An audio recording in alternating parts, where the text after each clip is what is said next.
It's gonna catch it either way. There is? Okay. Good morning, everybody. Welcome to the quarterly South Florida Regional LEPC meeting. Glad to have you guys and everybody online. As usual, we got another crowd online. So we don't have too many critical things today. A couple good mentions, and I will be looking for some volunteers. And we got a great presentation from the Broward County Office of Emergency Management Director with us. So let's get started. Let's start with the Pledge of Allegiance. I pledge allegiance to the flag of the United States of America, to the republic for which it stands, one nation, under God, indivisible, with liberty and justice for all. Moment of silence for all those serving overseas and the first responders who are injured or have passed away doing their duty. And took a beating this week.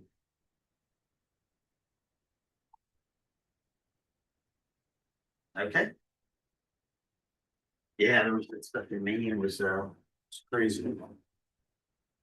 All righty. So going down the list. Are you staying? Yes, at least. All right, so just a reminder, if you plan on joining the meeting in hybrid, you must register in advance with the email that Haley, the coordinator, will send out to you. Mute and unmute accordingly. I think everybody's been pretty good about that. So roll call. Morning, everybody. Russell Accardi. Edward Wolf. Gabriela Apanaciel. Here. Juniet Arana. Mario Ho. Brian Brown. Chris Davis Partridge. Gabriel Zahora. Right here.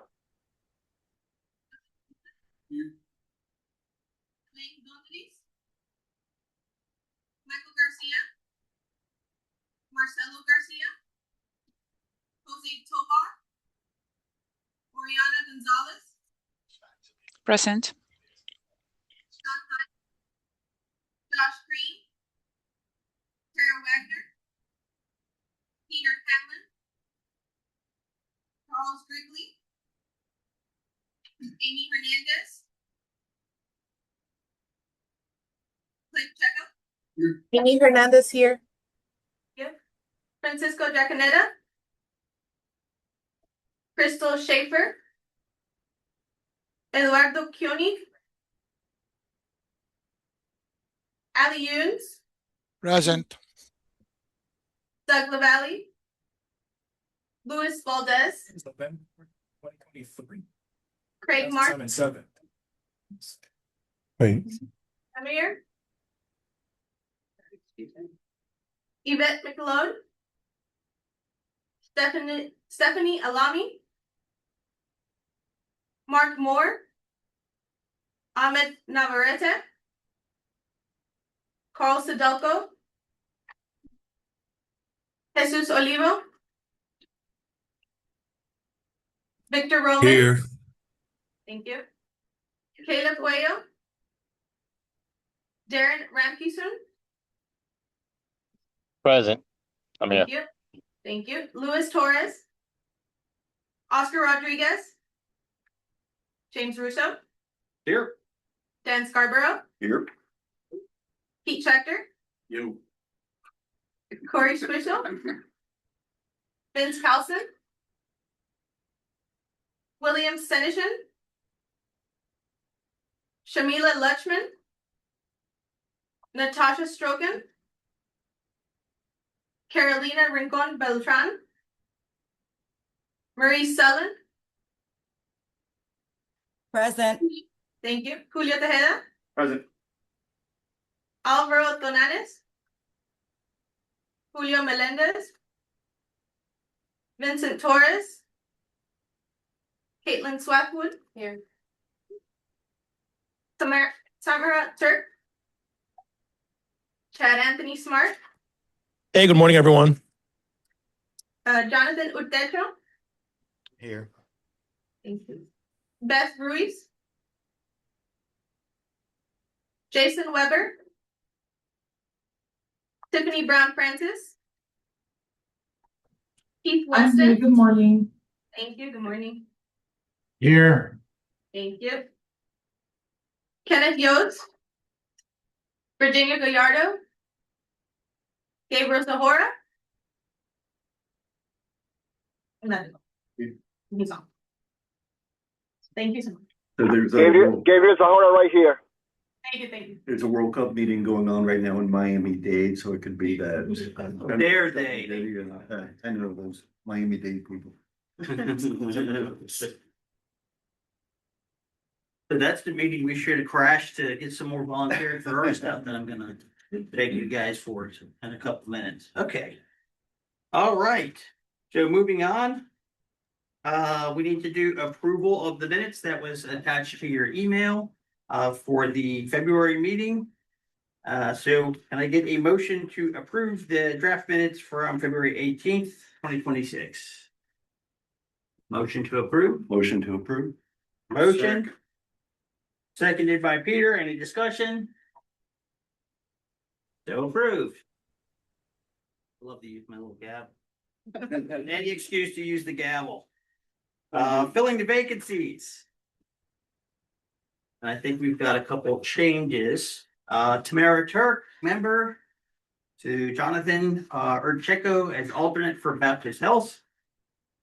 Chief Chris Davis Partridge, member, switching with Gabriel Zahora for the city of Fort Lauderdale as a representative. And then we have Gabriel Zahora switching with or added on to Chris Davis Partridge as LEPC alternate. So for innovative ideas for the 25-26 year, there was a couple of events. Haley is going to talk a little bit when she goes up about what she participated in. I know that's something that we had discussed, a couple of those events, getting some participation or at least being represented. There was another one that was just too cost prohibitive for us to do. And we've got a couple things coming up. The only other big item I saw there that I definitely want to follow up on is with the hospitals. A lithium ion class that's kind of geared towards the hospitals and probably, can it and make it a video that they can play if you can't do the in-person and maybe an informational sheet. I forget where it was. I don't know if you guys saw, there was just one of those robots that does, when I say robot, it's like, I think the batteries alone weigh a couple 100 pounds. It travels in the elevator, delivering medications, et cetera, all throughout the hospital. It's got a pretty good amount of power in it and hazard if things go wrong, and it went into thermal runaway. And of course, with good intentions, the hospital personnel did a couple things that were probably not advantageous to the incident. And my concern is not only the fire, it's just the exposure to all that stuff when you're not wearing any protection, just nasty stuff. So it's definitely needed. You're seeing a couple of these things. I remember we had one, a couple small ones in Memorial with laptops and some other things. So they're happening. So that's another good one I definitely want to follow up on. If you have another idea, you don't have to speak out loud now, but it would be great if you did so everybody else could hear it. Just let me know. And we're always looking for something else to participate in. You guys just want to get out of here today. Probably want to go to that Miami meeting. So we do have the director from Broward County EM here, Mr. Clay Pacheco. Let me give you your full bio here, your full intro. Oh, yeah, because I know you don't want to. Mr. Clay Pacheco is a 26-year veteran of emergency preparedness and incident management in the private sector and county government. Currently, he serves as director of the Office of Emergency Management for Broward County. His duties include day-to-day operations of OEM, as well as EOC during activations, to include all aspects of planning, training, EOC and stakeholder preparedness, response, recovery operations. He was a former project manager of Kentucky, Indiana Complex Coordinated Terrorist Attack Program and was responsible for managing, planning, training, and exercise initiatives and coordinating CCTA activities with stakeholders in Indiana, Kentucky. He holds a bachelor's degree in business administration, also the former director of and former UASI point of contact for the Consolidated City of Jacksonville, Duval County, and Emergency Preparedness Division. He also wrote and administrated over 150 million in grants, managed state and federal audits, and served as deputy incident commander, planning section chief, or operations section chief when activated in the EOC for disasters. Not really a busy guy, he does nothing for us down here. I can tell you just from my experience working with him, he's been wonderful, and he's really done a heck of a job kind of revitalizing and making the Broward EOC a lot more usable to all the stakeholders. And hey, invited us back into fire rescue to play when the disaster strikes. So they have a whole page talking more about his accomplishments. You guys can read it in your CERT package, excuse me, your LEPC package. With no further ado, Mr. Clay Pacheco and your presentation. Thank you, sir. Appreciate the kind words. Thank you. Appreciate all of you. And thank you for your time today. You can go right into the video when you like. Mushroom club. Ominous story. The vintage 1950s footage of a nuclear weapons test is actually U.S. Coast Guard surveillance video taken in 2007. An enormous explosion rocks the D2 laboratory in Jacksonville, Florida.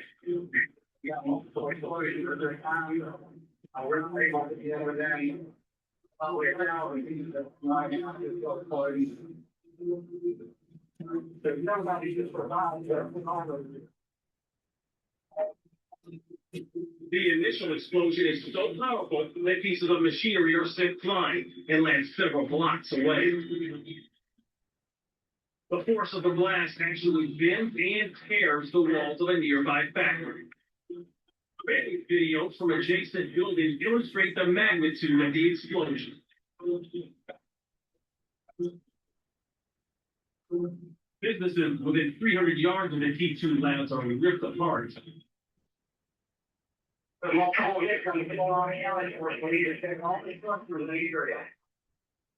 worker trapped in the plant is called 911 on his cell phone.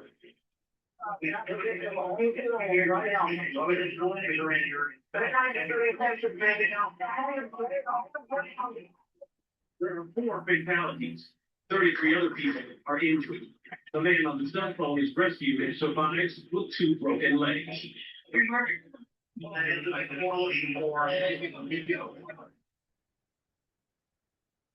T2 manufactures Ecotane, a relatively stable gasoline additive, but the process used to create it can be extremely volatile. Industrial accidents don't occur frequently, but when they do strike, the damage they cause is often catastrophic.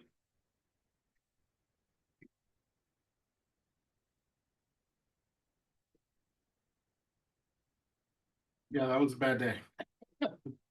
I'll give you some more details. It was December 19th, 2007.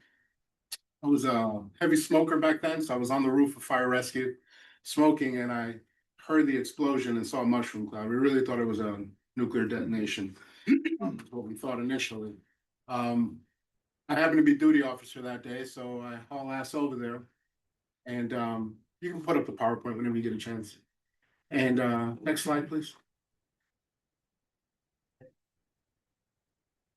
So a little bit about me.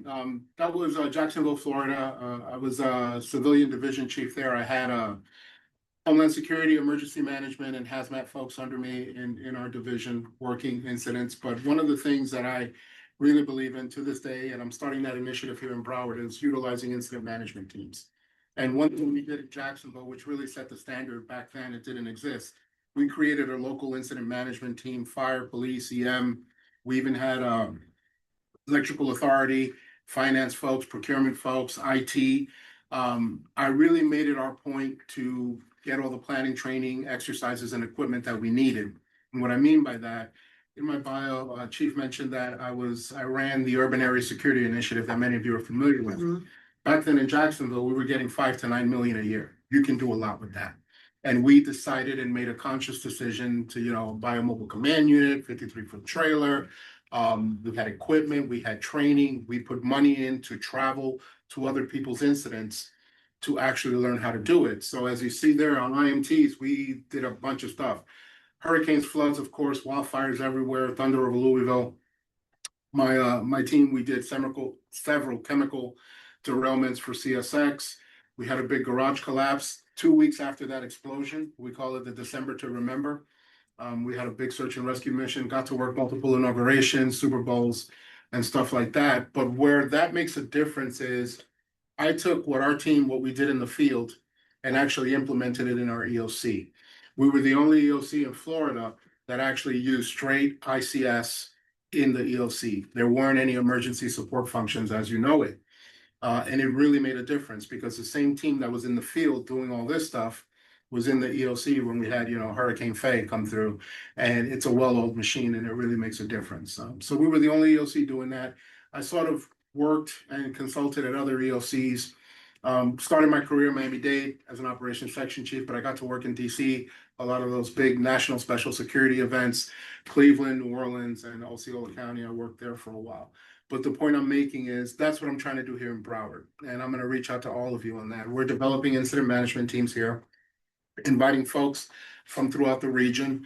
I put in a bunch of grants to the state to fund us the same way I did back then for training exercises. I've already made contacts in other cities and counties, Hillsborough, Orlando, Jacksonville, my old friends up there, for us to be able to travel as a team to another city, another county, and actually do exercises there and sort of get that experience because, knock on wood, our EOC hasn't had to activate for a real emergency in a very long time.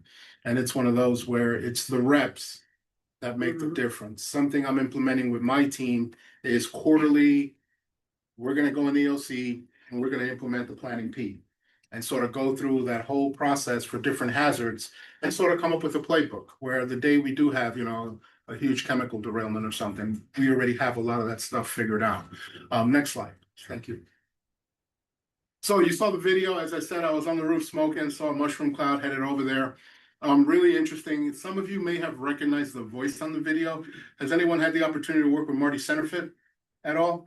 He was actually the emergency manager in the Keys for the big storm. But before that, he was a deputy director at emergency management in Jacksonville. And after he did that, he actually was a District 9 district battalion chief. So that particular day, I was probably the second or third person to show up. And I asked the chief on scene to give a sit rep and what does he need?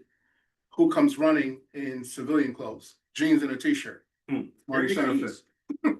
He lived on the block. So it knocked him out of bed. He came running over. And I wish I could remember the chief's name, but to his credit, like we all take ICS, and you know how they say, if someone has more experience than you, let them relieve you, let them take over the incident. And that's what happened. I mean, the battalion chief who was there for that district came up to Marty and I and said, this is not my wheelhouse. You guys do this all the time. I know you deploy everywhere. Can you handle this? In his civilian clothes, he said, absolutely, I'll take IC, Clay will take planning. You become our ops section chief, which is what we needed, along with our hazmat branch and all that. Those folks came eventually. But some of the biggest lessons learned, I mean, overall was this whole incident management team approach. And I'm going to talk about that. I'm going to give you some quick updates from OEM and we'll be good. If you can go to the next slide, if you don't mind. So here's the big lessons learned. They had, as you heard there, Accutane they were producing there. They used a chemical reaction to make it. It's basically a chemical, MCMT is the short name for it. But what they do is they add it to gasoline to increase the octane level, to get that 93, that premium or supreme gasoline as they call it. So they weren't on our radar. We had no idea, even though we had it, I'm thinking in Jacksonville, we had something like 80 tier 2 sites. They weren't on there. They, on purpose, as we found out in the investigation, kept just enough to stay under that threshold where they weren't on any list. We didn't know about them until they went boom and took out the whole neighborhood. Almost took out the port and almost took out FPL, their coal plant right next door. So that's how we found out. I mentioned incident management team. So when I got on scene, I took over planning. First thing I did was get a scribe for something of this magnitude. You're writing everything down, minute by minute, every action, every decision, because we know it's gonna end up in court, as most major hazmat incidents do.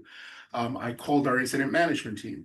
Everybody, all hands on deck, everybody head this way, because we knew this was gonna be multiple operational periods of doing a lot of work. We were able to enhance the duty officer program, and what I mean by that was this showed value to police, to the federal agencies on scene, and most importantly, to the fire department where I worked, the importance of emergency management and the importance of having capable duty officers that can assist the chief in the field when you have to set up on-scene incident command.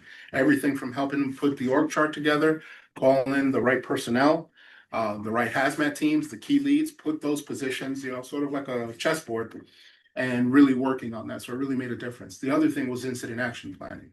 As a planning section chief, immediately I put together a situation report of where we're at, what's going on. I put in an ICS 201. Who's familiar with the 201 form? Not many, because not many people use them. And I try to, in all our exercises, to get my team used to that. And sometimes you'll do it. I've done it on the legal pad. Who's on scene? What are the priorities? What are the life safety issues? What resources do we need? That's simple, to sort of give a briefing to people showing up on scene in their transfer of command. So what we did is we did a sit rep, we did a 201, and we did an IEP. It took me about an hour to get the actual IMT out there to work with me. So what happened at that point, planning is up and running. We've got a battle rhythm. We've got a schedule. Everybody and their mother showed up, as you would imagine, for this. We had to evacuate the school. We had to evacuate the port. It was a major deal. Coast Guard showed up. And I remember Marty looking at me and he goes, okay, planning's good. You brought your team in. Can you take over liaison? Because there's a lot of people here and we don't know who they are. And this is dangerous. So one of the things I'll never forget, two things. He looked me in the eye and he said to me, either we're going to be heroes today or we're going to kill the whole department, because stuff was still blowing up. And you've all been there where you've seen chiefs who want to see what's happening. And I'm here in the middle of the incident arguing with him to move the mobile command down the block. But no, he wants to see it even though stuff is still blowing up. So it's one of those. We're either going to die or everybody's going to survive.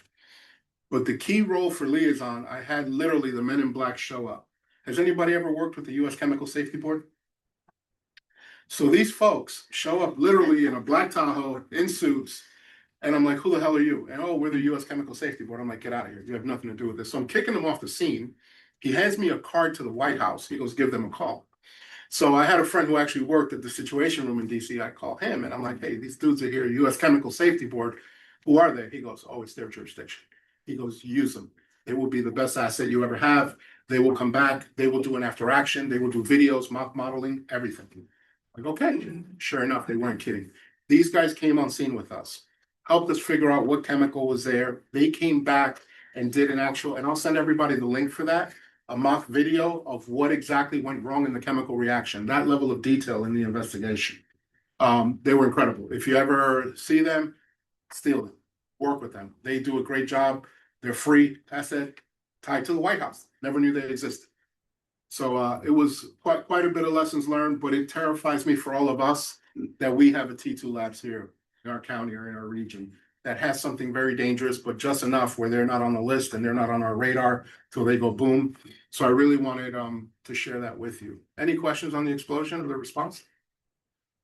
One question, how quickly did the U.S. Chemical Safety Board appear on scene? What was They happened to be in Savannah or something. So they were there by the end of the first operational period. Yeah. It was all over the news. Yes, sir. You had said you were a heavy smoker. Did your cigarette have anything to do with the explosion? It's a week later. Can you account for your time before the explosion? Next slide. So I'm gonna give you some updates what we got going on at the Office of Emergency Management. It'll be quick. Next slide. Some planning initiatives. I know some of you are involved in a lot of this, especially Dan. We're working on a flood response plan. A lot of it came from the floods of 2023 and 2024 and what we thought we could improve our after actions from the EOC activation. So we're working on that and looking at that. We're looking at the radiological ingestion plan, which I think hadn't been updated then in 10 years or something like that. So we're working on that, getting ready for the exercise next year. That FEMA's going to come down, Bureau of Radiation Control and all that, excuse me. We're also just finished up our updated recovery plan and we're finishing up our debris plan. And a thing taking up a lot of our time, as Dan mentioned, there's like 4 meetings going on at the same time this morning of FIFA support. Just so you all know, my biggest concern is the hotels. I've been working closely with PD at the hotels and emergency management with the city of Fort Lauderdale, city of Plantation. We have teams at the Dalmar in Fort Lauderdale staying there, multiple teams, and also the Renaissance out in Plantation. And our biggest fear is, civil unrest or sort of those organic marches that may occur that you've all seen in the documentaries is our biggest fear, especially with the teams we have staying there. So we've been working closely with the state. The Florida Division of Emergency Management has given us everything from barricades to other resources that we've requested for the cities to sort of help with that crowd control. So a lot of planning and a lot of meetings about FIFA. Just so it's on your radar, some of the training and exercise we're doing coming up. June 25th, our municipal services branch, we're going to actually do an exercise focused on all municipalities ordering resources for a mock hurricane. I changed the resource request process. We used to have about 13 steps. I cut it down to 3. And it's really going to go now straight to logistics. Our resources unit leader, more ICS compliant, sort of an ICS Nazi. And so we're going to test all those with the new WebEOC Nexus program that we just got from the state. August 6th, we're doing our whole EOC activation. We'll have about 150 people out there. I'll be reaching out to you guys if any of you want to observe or come be controllers, evaluators. But it's going to be a catastrophic scenario. Please don't let it out of this room or online.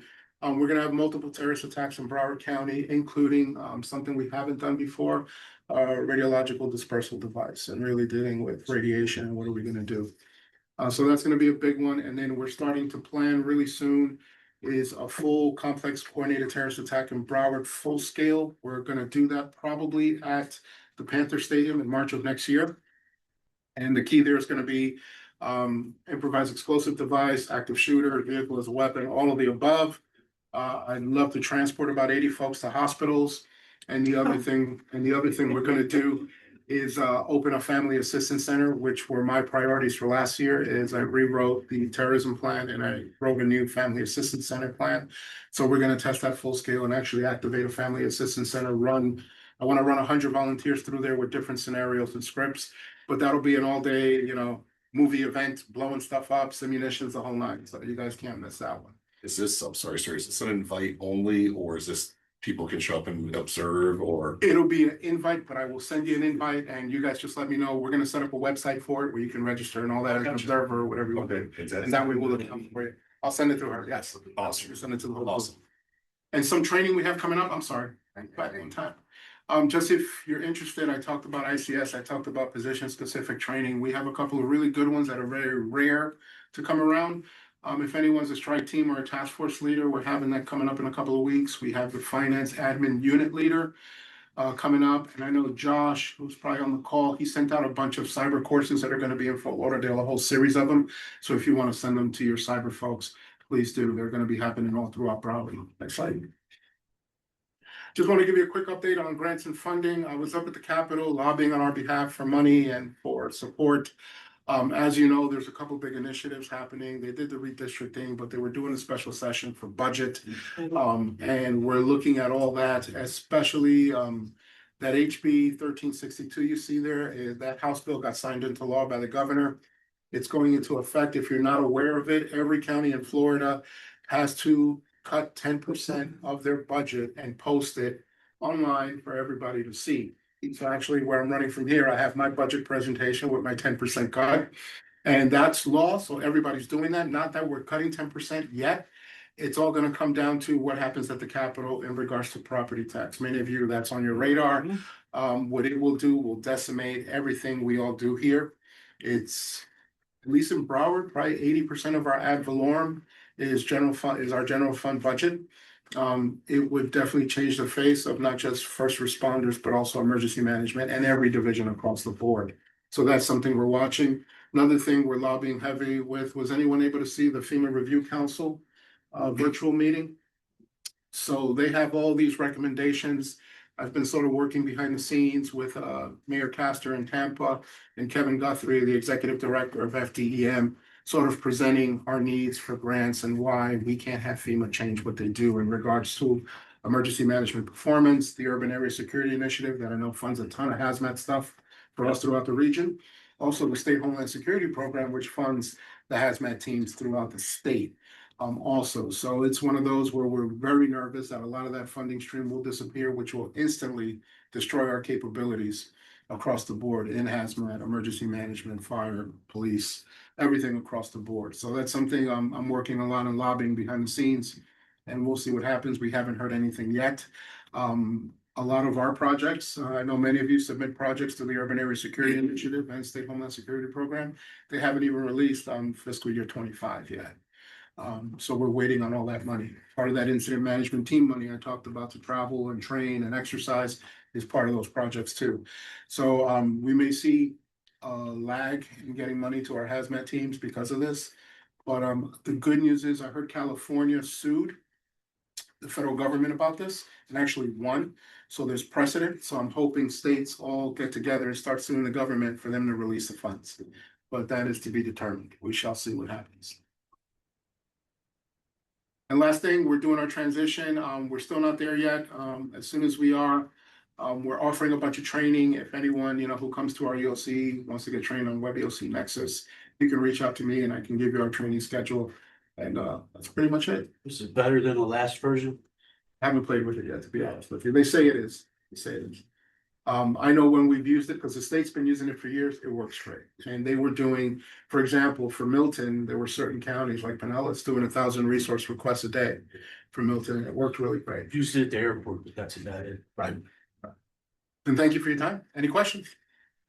That Nexus, is that kind of like an ICS type of forms, database type thing? It's really incident management software that we use pretty much in the state of Florida. Out of the 67 counties, I think 65 have it.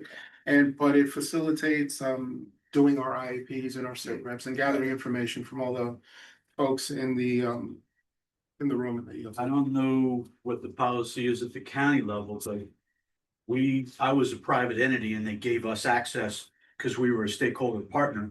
I don't see why anybody wouldn't do that for you guys. And you have four folks that come to our EOC that have it. Gotcha. You have four, drawing a blank right now. We're all the same. Yeah. We're all. Plug and play. Amen. Okay. Yeah. Okay. You can read them if you're. Thank you for your time. Appreciate it. So that was great. I have a couple takeaways or follow-ups, Director Pacheco. So I can't stress enough being on the other side of, the out in the field and then working our way over to the incident management and emergency management side, how critical it is. And just knowing your history with developing IMTs and having IMTs or who you want to be on those IMTs for different disasters and scenarios, because those are hard teams to put together at last minute notice.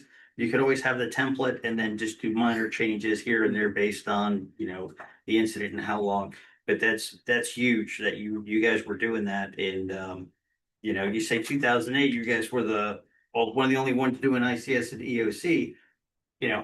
We were doing it before 9/11, then, the big drive after 9/11, but for it to reach all the way, it's amazing how many municipalities and even big governments weren't ready to do it. It was a huge rollout, so that was remarkable that you guys were doing that. The other thing, you talked about the hotels and everything that you're trying to do for the upcoming FIFA events and even include them in the two drills that you mentioned. I've always had the mindset and several others in leadership roles. That's a big liability. They're soft sites. So you've got a lot of people, a lot of different things that can happen and not a lot of the security checks and infrastructure there that you would normally have where you have these target hazards. So that was good. A lot of time you contract out security, like I know FIFA uses CSC and nothing against that, but you're getting, you're not getting the cream of the crop when you need bouncers. But I'm glad you brought up liability. Now that you said that, that's a great point. Something I teach a whole class just on liability. The lawyers have figured out NIMS and figured out ICS. You folks remember the Asia Airlines that crashed in San Francisco? San Francisco where they hit the Everybody survived the crash. First guy off the slide, he comes off the slide, a fire truck kills him. And when the lawyers got their hands on that, they figured out the operations person and the IC on scene there hadn't even had ICS 100. They sued, they won, they showed liability. And I mentioned the chemical hazmat derailments. I'll do a presentation on that next time. But one of the things, as soon as my team would get there, I would hand the attorney a USB with all our training. Because day two of the incident, the class action would be fine.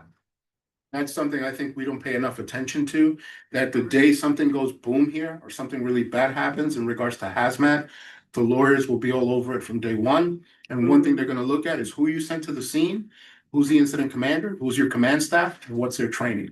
And that's how they're gonna win the lawsuit. The lawyers know that now. Great idea. Yeah. So you mentioned also, oh, before I forget, how do you get a hold of I mean, I've heard of the Chemical Safety Board. I mean, what are kind of what was the impetus to call them, or did they call you, or how do you get a hold of them? They showed up, which was Yeah, great. okay, so They you showed up, but I will send you, I'm Like- gonna send you the video that they did, the Mhm. after action, where they actually showed the chemical reaction that caused the Mhm. explosion. And where, the issue was, and there they have the contact information and all that, so you Mhm. can reach out to them and maybe even have them come here and do a presentation would be great. Cause they do it all over the country, some of those big Texas plants that Yeah. exploded, they were, I'll send you the link to theirs, and when you click on the one for T2, Mhm. you'll see they'll have about 7 or 8 different incidents that Okay. happen across the country. So, I mean, just the follow-up for the after action and like the modeling video mock-up that you get Unbelievable. is Unbelievable definitely job. worth it. Oh, yes. And then lastly, the FEMA theme, Mhm. the overall theme of, if you didn't read all the FEMA stuff, lately is, with all the revamping that did need to get done. Basically the theme is don't depend on us for everything or attach, everything to big government, which, ideally you're doing that already. Mhm. More towards self-sufficiency and let the government know what we do need with, resources and where they should spend the money in federal dollars coming your way.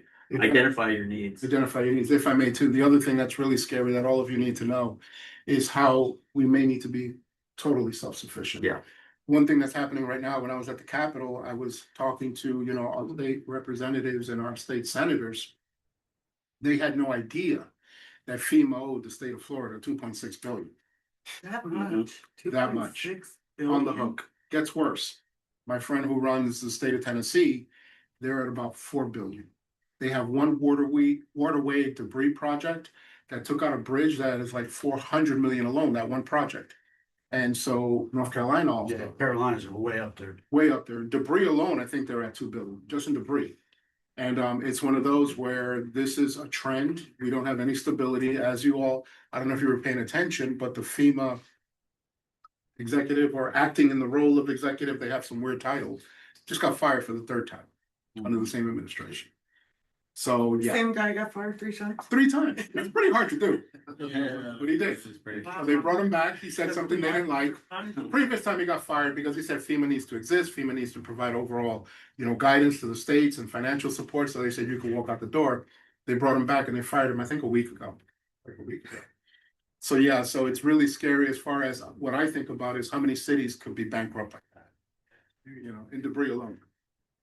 Some cities are very well off, but some cities, I've been at those commission meetings where, they have 1 million in emergency funds. They'll go through that by day 2. Yeah, That's a week. So that's a problem. it's that. Thank you. All right, no, thank you. That was great.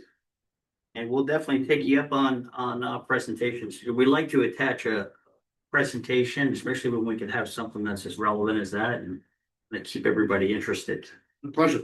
It's great to have you. As far as my report, I don't have too much. We went out to the April CERC meeting was in St. Augustine, which is always a good meeting, and a lot of people like to attend that meeting for some reason.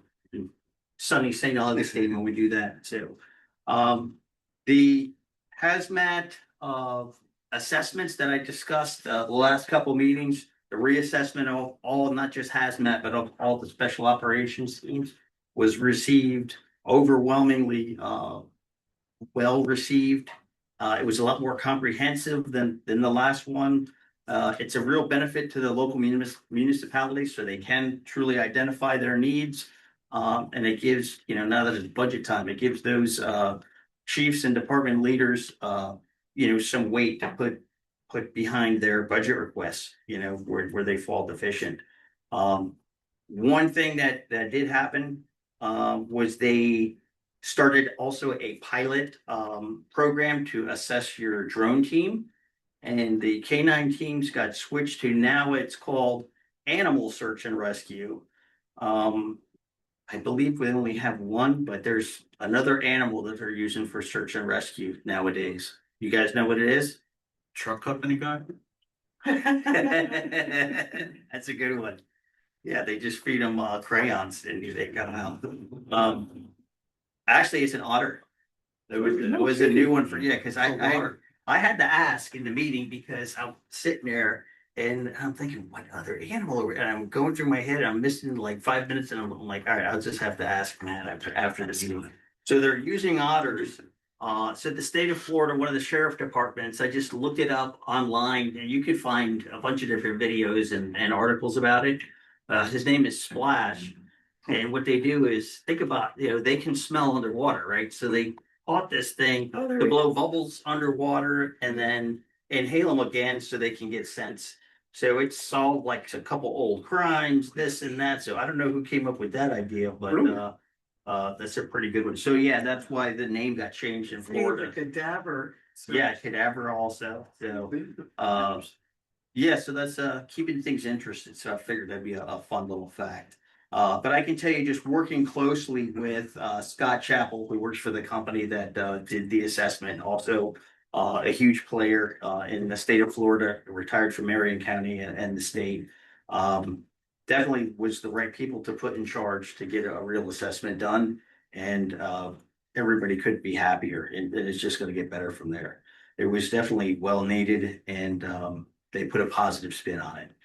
Generally you're going to get assessed by the state, and people either want to put on a big dog and pony show and say they're great, or they just avoid it at all costs, which there was a little bit of that in the beginning. But when you call them 20 times and leave them an email, someone's going to finally answer. But it worked out great. The lithium ion battery working group basically got reassessed. Believe it or not, at the state, once we got SOGs and a lot of the symposiums and information out, there wasn't a whole lot of activity besides with smaller groups that are working towards the big problem that we're having at the landfills and the garbage trucks, with basically the throwaway stuff. So what we did was kind of reform that group to just some key stakeholders, a lot smaller group. Sometimes with the committees, if you get too many people in the committee, nothing gets done. So I'm proud to say that I am still one of the major stakeholders in that group. And there's going to be some new priorities. Obviously, seeing what we can get passed through legislation this time. If anything, there's very strict timelines, but times that we know not to submit anything because it's not going to get listened to.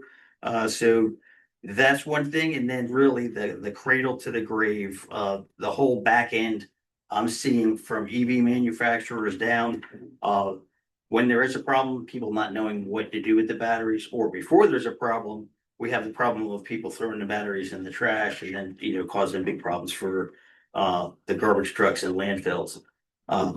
That, and really just see where everything is trending. Chief Marshal from Marco and Ashley Schreib went to the International Battery Symposium, which they said was very technical. The big lessons that they learned were how many different chemical types of lithium they are. Some are a little bit more stable than others. But there are so many, a lot of them are moving towards the LFP, which is supposed to be a little bit more stable. I think the real future is away from lithium and into sodium ion. However, it's going to be a long time before we get there. And there's literally trillions and more every day of these batteries out there. So that was the big eye opener for them. And basically how little is done from the whole, you're talking to the battery engineers and those types of businesses. Everybody wants batteries and no one's really talking about the implications or, further down the road where there could be issues. If I could, Chief, Sure. I don't know if you know, but right now, you remember Broward County Mhm. through Senator Geller, they passed an ordinance Mhm. for the batteries, and right now there's proviso language being proposed. It took effect like 2 weeks ago. Mhm. But there's proviso language being proposed to stop the ordinance for at least a year to do a study on it. My understanding is it's one, I don't know, a big grocery store with a green logo. Mhm. That's pushing that forward. It's pretty amazing. Yeah, there's always, some type of politics that gets involved. It's just like, Clay mentioned, one of the challenges of the LEPC and tier two reporting is if they don't make the list, if they're on the list of reporting, a perfect example is, like if you have a lot of golf carts and the batteries, so the lead acid is reportable, but they switch it over to lithium. Now it's not. So it's not reportable. But if someone sends that paperwork, what we do here is if they send that paperwork in to come off the list, I know that if it's golf carts, they're using a lithium battery now. Not lithium ion, but lithium, but it's still a danger. So it puts a flag for us. So yeah, there's a lot of challenges. And you guys tag that in the CAD system? Yeah, so Broward can. Okay. I don't know about Monroe-Dade, I'm sure they can. But what you do is you just submit a ticket and you can, put a note in there. We do the same thing with the chargers. If you have a home charger, we don't know, they're not inspected, except for the inspectors if they do a residential permit, and that'll let us know. So we kind of reverse engineer it silly, but that's the way it goes. The tier two list is not the end all to be all. It doesn't mean you don't have some type of nasty stuff at your facility or your residence. And the last priority of the working group again is we can have all these laws and even some of the information is out there and multimedia and everything else, but to do a real push to get the word out because most people just don't know. They don't know what the dangers are or what they're going to do. So that's another big priority. So that and the hazmat, the lithium ion symposium will be hosted by the state. Will be this September 16th and 17th. Most likely in Ocala, but it might be somewhere adjacent to that, just because of so many reservations going up there at the state facility. Let's see, what else? Oh, I'll be teaching along with Chief Oscar Rodriguez and Chief Doug LaValle, retired from Seminole and Fort Lauderdale. Our class on EV battery storage systems, lithium ion incidents, and a little bit about the state requirements and for first responders and reporting. We'll be doing that. If you got the flyer, the venue has changed from Sheridan Vocational, just from the size of what the classroom they could provide, to down the street at Hollywood's Fire Rescue Training Facility. I believe there's a couple spots still left. If you want to do that, that's going to be Friday morning, from 9 to probably 12:30. Light refreshments served in the morning. So if you're interested, please attend. Let's see, Operation Water World, the exercise that was done in Aventura on April 9th. I know we have Peter here and we have Caitlin. Yeah, I'm here. Do you want to talk about a little bit about just to give us a real brief overview on how it went? You want me to start? Huh? All I'm gonna say is whatever they're feeding people in your organization, not just at your site, but system-wide, keep it up. Because it's the first exercise I've seen where there was actual real collaboration and nobody felt like they were being attacked or isolated or became contentious. I thought it was really well done. Thank you. No, we appreciate, the LEPC and you coming out. So what we did, we actually tabletoped it, March 9th with them. So we did a low notice flooding incident with our new facility out in Solomia. If you guys are aware, North Miami, that area just floods like crazy, even on an afternoon thunderstorm. Just a little bit of background, this is actually kind of the first full-scale exercise my team has done with an ambulatory site. So we have our 3 main hospitals, which we full scale every year, annually, twice a year now, actually. So this is actually the first time we've run a full scale at our ambulatory site. It's our brand new site. It's a beautiful big glass building. If you go inside, it looks like a Ritz-Carlton. It's incredible. So we tabletopped it and then full scaled it. So we activated our HICS team, our hospital incident command team. So we got all those leaders involved. We then also assembled, much like for our county working on a flood response plan, we are as well for that site and actually system-wide a flood response plan. So we actually put together a flood response team. So any high profile vehicles within the university that can be used to go into a flooding incident. We have assembled them, everyone from, UMPD, from OEM. So there's 2 emergency management teams just for everyone's awareness for the health side and the academic side. So we tagged on our academic partners as well. Supply chain, who has, F-350s on their side. As well as some of our Marine campus who have some trucks as well. So again, assembled the flood response team. We timed it from their kind of home base when it would be activated to their destination in Solnia.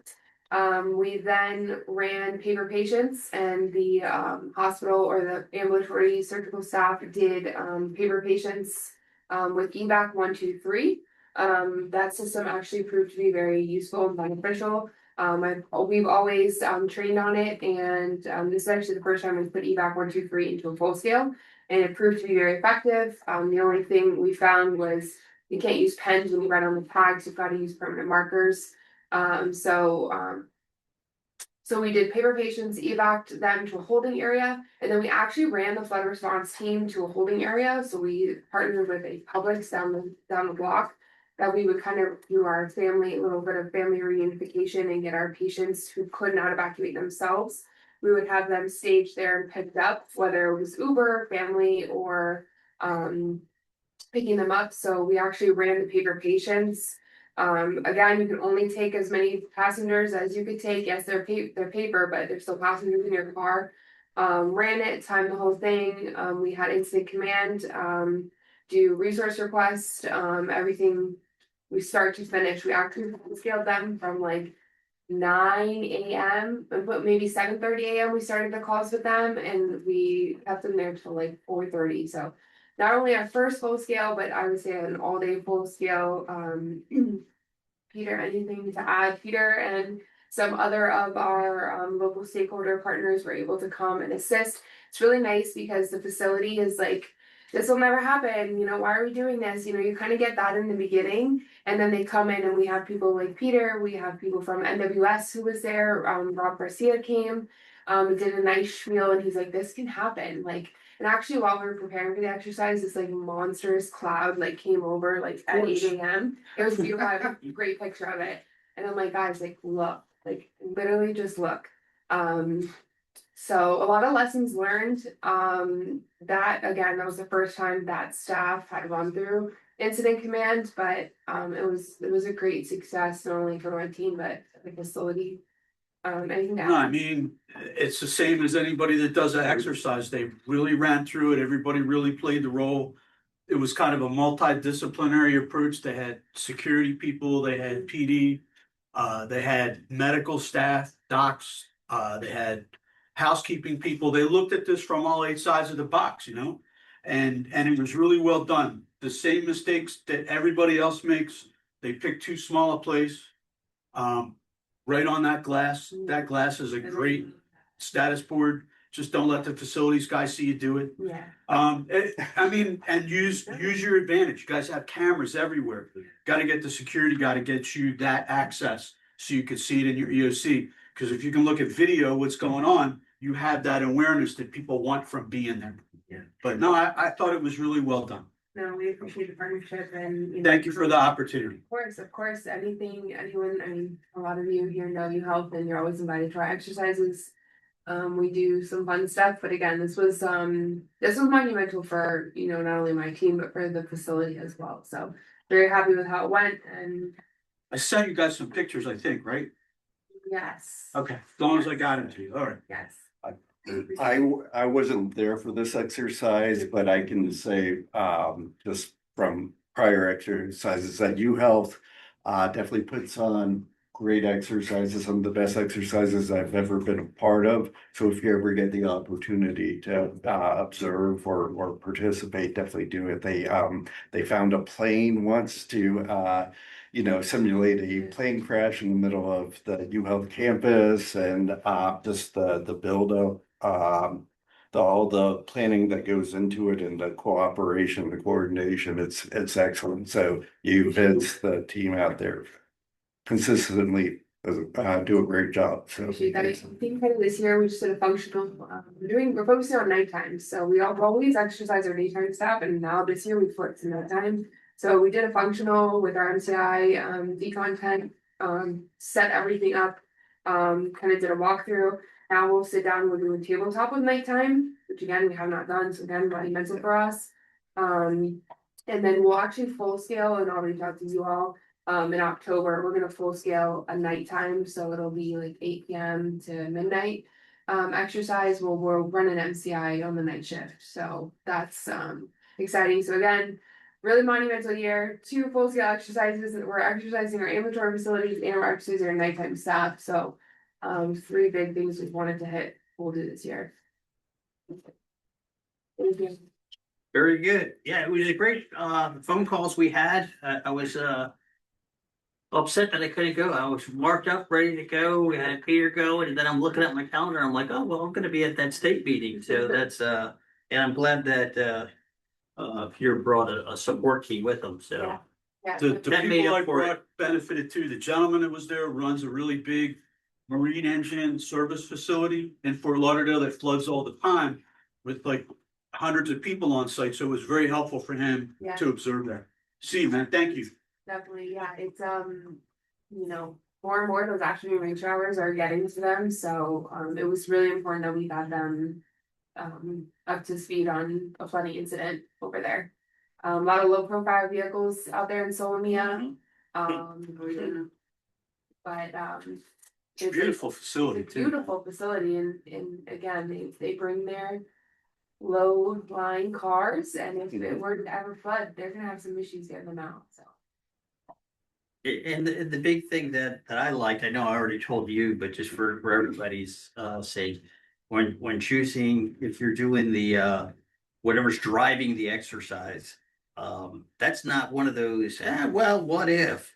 That's definitely going to happen. Yes. And we all know the challenges for the famous April 9th, or the April incident a couple of years ago, that was 14th, and then we had one a couple months afterwards. It's not even these plant storms anymore. It's Yeah. these very Yeah. high intensity, what they call bomb storms or whatever, and all of a sudden it just overwhelms all the systems, Yeah. With the hurricanes, at least some of the cities get to Right. plan some of the infrastructure and build Right. things up and clean stuff out.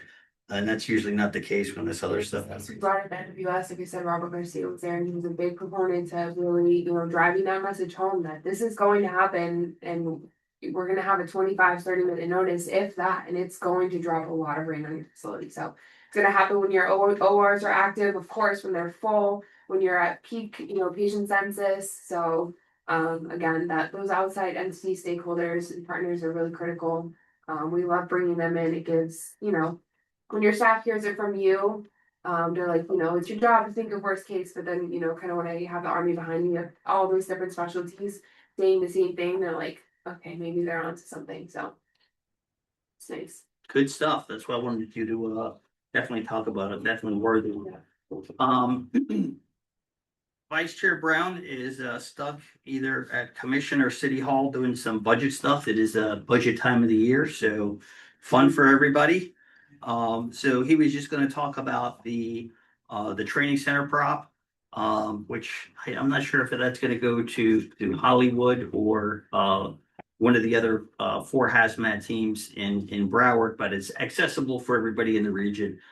Basically, it's a very nicely constructed prop that teaches hazmat teams how to use a liquid injection method to mitigate a propane incident. And you can do some other stuff with it as well. And that goes right along with the training they already had. When we had the trainer come down who built this prop, he goes all over the country and does, I can't recall his name right now, but something with the meeting, I'll remember it. They did training for the entire region for 3 days, so they caught all the shifts. So anybody that has a hazmat team and wanted to come was made available, and I know it was very well attended. So that's just a follow up there. And as far as the other training, LSU biomedical research and training, emergency response to biological incidents in June. I think all this stuff is also on the website, right, Haley? Yeah, it's been shared by our partners, Yeah. and so anytime that anybody has any training going on, feel free to send it to us. Sure. We'll not only distribute by email, but we also are listing it now on our agenda. We try to make it a little bit more feasible to get the word out. You know, some of these classes sell out right away, and other ones, for whatever reason, even if it's a needed class, sometimes people don't know. Texas A&M Pediatric Disaster Response and Emergency Preparedness, MGT 439, August 11th and 12th. Miami-Dade EM Intermediate Incident Command for Expanding Incidents. I think I need to take that one too. That's the famous G300 class, October 6th to 8th. I'm sure that's going to be at the main training campus in Doral. Also, Miami-Dade Emergency Management Advanced ICS, that's the G400 that goes along with it. That's a 2-day class. That's October 19th and 20th, 2026. So those two alone, I think, are definitely, everybody's always in some state of flux, either looking for those classes or they have to take a newer version or research, and they don't offer those because of their length all the time. So I'm gonna actually mark those. And lastly, the exercise that is upcoming. So we're doing our annual full scale exercise based on the FIFA World Cup. There's going to be a hazardous materials release, and what we're looking for, some of the objectives, the main objectives are going to be related to not only the hazmat teams, but the first responders that get there before the hazmat teams from the surrounding agencies. It's going to be at the Chase Stadium, which used to be Lockhart, which will be hosting a bunch of fan events, etc. The surrounding fire departments will show up with their engines and rescues and start a plan. And that way, when the hazmat teams get there, it'll kind of be how it would be in real life. In other words, you might have to evaluate that plan and go in a totally different direction, or identify some things, or play catch up, or clean up to mitigate what happened before they got there. And we're going to concentrate on, decon of the hazmat release. There'll be victims, which I think we're still looking for a couple victims. Haley and I are going to do a final count because everybody's telling me they're going to come, but we need to get the final numbers. And basically, decon to technical decon, the first responders will have to identify any treatments. We're going to stop at transport. When you include transport, that's always a big one. So when you guys are looking at the exercise, somebody mentioned they're going to do transports. That's always a big one. So we also have the hospitals involved, want to work on communication and definitely identifying some of the priorities there back at the hospital. So we'll mock some of that stuff up, and basically it'll stop at the triage and transport and getting everybody ready for transport, and how those resources and where they're going to go, I guess, would be the big communication piece for the hospital. I know that some medical directors at relatively last minute wanted to play a part and get involved. So we're looking at that too. So that is going to be the 27th. What are we doing, Haley? 9 to 1? Is our time? Yes, check-in at 8:30, and hoping to start the exercise at 9. I think we have it from 9 to 12:30. 12:31, yes, and there will be refreshments as well. So if you have any interest, we are still looking for volunteers. Like I said, I need to do a final head count for the victims. If you do want to be a victim, there's a big chance that you will get wet. Basically just through the decon shower you probably provided by hopefully the arriving units, if not the hazmat teams. So we'll have some either bring a change of clothes in the changing area, or we'll have the the disposable gowns to wear, so we'll take care of you. We're also looking for observers, evaluators. I'm sure Haley needs some general assistance, people that just want to show up and say, hey, I'll do whatever. It's always good to have a couple of those, or if you just want to even come out to watch and you're part of the LEC, we'd love to have you out there.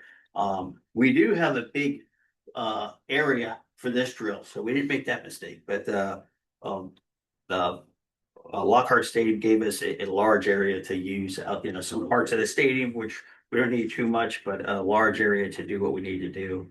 And with the hazmat teams and responders alone, I mean, you're talking about, 10 or 11 agencies already involved, so we need a lot of room.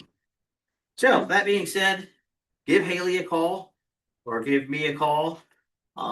Just make sure we both know so we can get you plugged in somewhere. It would be, even you can just show up, but it would be great to know ahead of time kind of what our head count is and everything else. Coming in for something. I'm already a victim. There you go. That's what I'm talking about. Peter will do whatever I need him to do. I'll have you take over my role. I said that. I was thinking about you when I was just talking about that flood incident with the airport. Were you still at the airport then? Or were you were there underwater, right? You guys went to my house. Oh, that's to check on my wife because I lost contact. Yeah, we just had purchased and put in service our high water vehicles, which is, if you've seen Hollywoods, they are a former military vehicle. It's not even a doosan. It's bigger than that. I forget what they call it, a 6x. So it's got about 4 or 5 feet of clearance to get this. So we had to go check on Peter's wife. That's right. I walked home from Fort Lauderdale International and it was dry all the way to my neighborhood. Then it was up to my waist. And that was probably 4 hours after. Yeah. And it was like that at the airport, right? The reports that were under, it was like 3 under or 4 feet. The really big signs you guys see when you fly out, they're probably about 3-4 feet high for taxiway and runway markers were completely underwater. It's crazy. Yeah, that was a definite. But on the upside, we got all new stuff because it flooded the house. Yeah, that's true too. Somebody was happy. All right, so again, that exercise is going to be May 27th at Chase Stadium. So obviously you can see today is the 20th, so we're coming down on the final hours. If you're thinking you want to do something, please give us a shout. All right, coordinators report. Ms. Haley. Hello, everybody again. Now I am officially a year into this role, which is very exciting. And so we wanted to switch things up a little bit with the agenda. Yeah, that's right. You noticed that the training that the chair spoke about previously, we just want to involve more our partners and the events they have going on. But also on my own report, something that we wanted to introduce was just letting you guys know about the Florida State Watch Office incidents summary for the region. For a specific timeline, just for this meeting, for the sake of this meeting, we did March 1st through May 18th, I want to say. And in that span, after contacting some of our partners there at the FSW, they reported 120 hazardous material incidents during that time. So a little bit over 2 months. And, there's so many different topics from those incidents, but some that I just want to point out, and maybe this can help us shape our exercises in the future, or just maybe presentations that we may want to listen to at future meetings, or any initiatives that come out of this. Just wanted to let you guys know some of the topics regarding the hazardous materials incidents: lithium-ion battery fires, and then a lot of releases: ammonia, petroleum, jet fuel, natural gas, and wastewater were some of the most reoccurring types of incidences. If you would like to have a copy of those, I don't see that there would be any issue in forwarding some of those, but 120, there is a lot, so not sure if you would like that, but I can also send a little summary on maybe the locations or some more details from those incidences. But then also, just wanted to let you guys know of the activities that we've been, as LEPC, attending in our region with our partners, trainings and exercises that they have going on. It also helps us just improve the communication flow between partners, and just staying informed of any risks that our partners, our stakeholders are seeing becoming, more important, more priority. So in April, we did attend with Miami-Dade's Turkey Point Emergency Worker Decon Drill, just as an observer. That was actually my very first attending a drill, and that was very exciting. We had it at Southland Mall, and a lot of firefighters and different people were there, and it was very exciting. In April as well, we attended the Broward Emergency Management Coordinating Council. And then in May, just a few days ago, I attended as an observer the FIU Academy of International Disaster Preparedness. They had a disaster field operations. They had a whole lot of partners that had brought in their vehicles, a lot of coordination, even some helicopters, so exciting.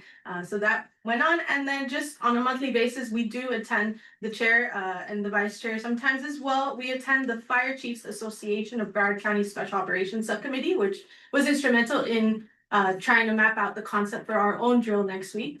And then they're just amazing partners in being a part in coordinating all that. So just wanted more informational, just so that you guys know what we're doing, where we're at during the months. That is all. Thank you. So it's a year, coming up on a year already, Yes, huh? Yes, sir. Well, you are doing a more than wonderful job. I know I always try to tell you, but I really mean it.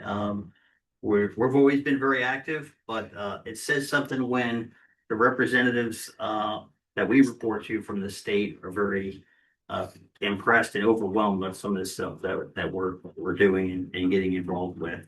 And you just hear the reports from the other LEPCs, and usually, and we get to go last too, which is nice because we're in Region 10, so we usually get to say, "Oh, you're just doing that." Well, we're doing that. So it's a little point of pride for me. So thank you, Haley.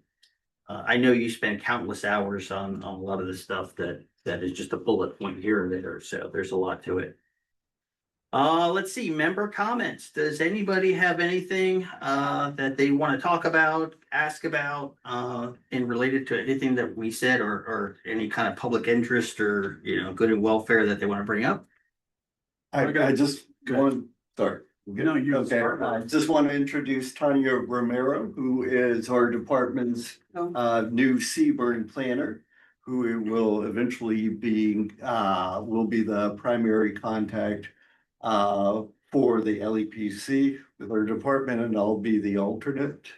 But I will continue working on all things Turkey Point nuclear power plant related and supporting Tanya with other Seaburn responsibilities. Cool. Very good. Quick question for the group. It's really not a comment, so I won't take too much. As part of my job as an investigator, I use geospatial scanning, like LiDAR scanning and different tools to capture the environment of a space. And I've been thinking about this because it occurs to me that maybe this is a good use case also for pre-incident planning. If you guys have to look at a target hazard or a building, would having that kind of data, so today's process, we either rely on the people that own the building to give us a blueprint or a diagram, and we translate that into what we use for a pre-planned book or our records to be able to figure out the target hazard. Would somebody being able to go through and scan this space, and also in addition to generating that block diagram, be able to give you the ability to you ever look at a realty site where you can walk through a house? It's just like that. Yeah. Would that, I'm thinking about it also from a police tactical advantage. If you got to go send a team in and we haven't been there in a year, all of a sudden I could visualize what's there. Not in real time, but at least see the space. Does anybody have any thoughts or think that has a use case in this world? Now I use it to document fire scenes and stuff to show what's there, but I'm thinking of doing it more proactively to be able to use it for pre-planning. That's all. The system is a lot cheaper than a Faro scanner. It's called an iGuide. If anybody's interested and they want to do a building or something, find me, reach out to me through Haley or Chief Russo, and I'd be glad to come show you. It's cheap enough that you could probably get it out of your department budget even. Like, it's not that much money to start with. So just a thought, just a question. There's definitely, some we could sit here all day and think of a couple different things that, as first responders go into a release and set up a plan. I would find the SWAT team people that are managing the old hotel for a training site. Sure. And ask them to let me scan it to see if it does anything.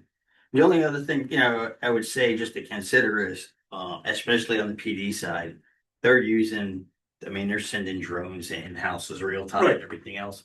I mean, some of these drones are amazing. They look like little toys. They're like the race drones. They're sending them down hallways and apartment buildings and everything else. But I think there's a lot of value to get like a tour picture of that. Even if 4D. you were gonna use this for training, if you wanted, like, if you Right. do ICS training or something like that, and you have the different screens where the incident manager or the ops person has to describe what they see, all of a sudden you can pretty much put them in a very immersive environment. Very good. Anybody else? All right, for the public, I think we have any public here, but there could be online. Anyone? Seeing none and hearing none, the administrative items, everything that we talked about, in addition to all the meeting, the state reports, the hazmat medic 2025 EPA consolidated the list of lists, which is kind of a funny one. That's like their book of abbreviations is a lot longer than you would expect. All that stuff is on the website. How to comply, the EPCRA manual, for facilities, or if you have an interest in figuring out how all this works and how we get generate some of the funding and some of the responsibilities of the LEPC, how and why we exist. That's all in there. In the 2024 Emergency Response Guidebook, we do have hard copies. I think we have plenty left if you want a hard copy, but it's also online. The next meeting will be in August. I don't think we set an exact date, but we'll do the state meeting in July, and generally we follow that. So in August will be our next meeting. But yes, if you want hard copy ERGs, I know we do have them pretty close. I think they're definitely a lot in Hollywood, and we might have a couple left up in Moorgate. So we could arrange to either get them to you or you to pick them up if you want a hard copy. Generally considered the Bible of for facilities and stakeholders or truck drivers, or doing any kind of transport. For Only we anything could have the hazmat. same thing for battery storage system. Yeah, what an idea. I wish somebody would have thought about that. But yeah, that and how everything is going to get formatted from vehicle to vehicle and who's going to house it is one of our other challenges. So that being said, I cannot think of anything else for member or good and welfare. If I do think of something else, of course, we'll put it out on the website to make sure we get it to you. So I need a motion to adjourn the meeting. Peter, I need a second. I second. There we go. Everybody done. Meeting adjourned. Have a great day, everybody. If anybody needs a difficult to manage employee for any projects, I find myself a victim of the agriculture economic downturn. And looking for you.